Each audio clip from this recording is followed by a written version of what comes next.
Donald Trump. A ver, hay pocos nombres que provoquen reacciones tan encontradas. Para algunos es la personificación del éxito. Para otros es una especie de advertencia. Pero, ¿y si la clave está en que es las dos cosas al mismo tiempo? Fíjense en esta frase. La dijo alguien que trabajó muy de cerca con él, y creo que captura a la perfección esa contradicción que lo define. No es que sea una cosa o la otra, es que parece que logra ser ambas. Y bueno, esa es la gran pregunta que vamos a intentar responder aquí. Para entenderlo, tenemos que dejar de verlo solo como un empresario o un político. La cosa es mucho, pero mucho más compleja. Para empezar a descifrar a Trump, el primer paso es entender cómo se ve él a sí mismo. Y, curiosamente, la respuesta parece estar en Hollywood. Muchísimo antes de pensar en la política, su verdadero sueño era ser productor de cine. Le fascinan las películas, los actores y sobre todo esos héroes que se ven imponentes, como Clint Eastwood en sus westerns. Y ojo, esto no es un dato menor, ¿eh? Es de hecho la clave de toda su personalidad pública. Y esta cita lo deja clarísimo, ¿no? No es que se vea como el actor principal. No, se ve como el director, productor y guionista de toda la producción.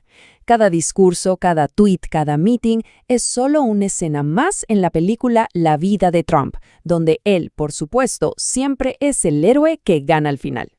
Y toda esta mentalidad de película es, en el fondo, la base de su genio para el marketing. Actúa como un vendedor experto que sabe perfectamente cómo manejar a la audiencia. Sabe cómo controlar el ambiente, crear tensión y, lo más importante, darle al público el producto que fue a buscar. Un gran espectáculo. Es una venta constante de su propio personaje. Ok, ahora llevemos esta idea a su carrera como constructor. Vamos a ver cómo esta dualidad del sueño y la pesadilla se manifiesta en el mundo real de los negocios. Y aquí la línea se vuelve todavía más borrosa. Por un lado, claro, tenemos la historia del sueño americano. El tipo visionario que le apostó a Nueva York cuando nadie más lo hacía, que levantó un imperio y que convirtió su apellido en una marca de lujo. Pero del otro lado de la moneda está la pesadilla. Un historial de demandas, proyectos que terminaron en bancarrota y una controversia enorme sobre cuánto dinero tenía en realidad. Esta frase es de una activista que luchó contra uno de sus megaproyectos en Nueva York. Para él, ella era un obstáculo en su camino. Para ella y miles de vecinos, él era la amenaza. Y esto nos muestra algo súper importante. Desde el principio, para muchos, su ambición no se veía como un sueño, sino como una imposición. ¿Saben qué ilustra a la perfección esta dualidad? La simple pregunta de ¿cuánto dinero tiene realmente? La respuesta, pues, depende de a quién se le pregunte. Miren este dato. En 2005, mientras él aseguraba tener una fortuna de 5 a 6 mil millones de dólares, uno de sus propios bancos, el Deutsche Bank, valoró toda su red de empresas en esta cifra, 788 millones. Sí, una diferencia digamos que bastante grande. Pero esperen, que lo más increíble es su propia explicación. Cuando un abogado le preguntó, bajo juramento, cómo calculaba su valor neto, esta fue su respuesta. O sea, para él la verdad no es un dato objetivo, no es un número, es un sentimiento, es cómo se siente ese día.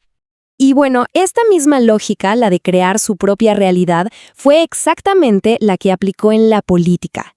Y fue aquí donde la dualidad entre el sueño y la pesadilla explotó a nivel nacional. Incluso antes de ser candidato, un periodista escribió un libro diciendo que Trump exageraba su fortuna. La respuesta de Trump no fue un debate, no. Fue una demanda por una cifra que es, francamente, astronómica. El mensaje no podía ser más claro. Si cuestionas mi historia, vas a tener problemas. Y entonces llega el día, el lanzamiento de su campaña, y suelta estas palabras.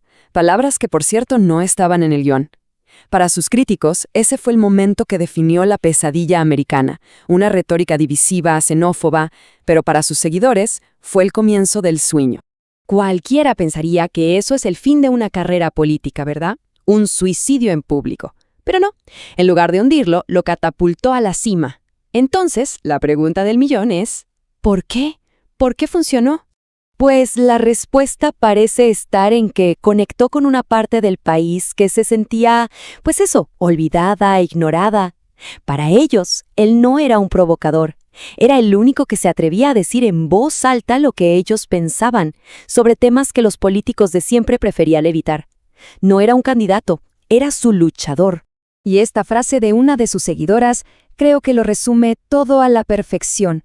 Lo que para unos era un discurso de odio, para otros era la primera vez que sentían que alguien por fin los estaba escuchando, que alguien los estaba defendiendo. El salvador contra el provocador. Ok, entonces, ¿qué sacamos en claro de todo esto?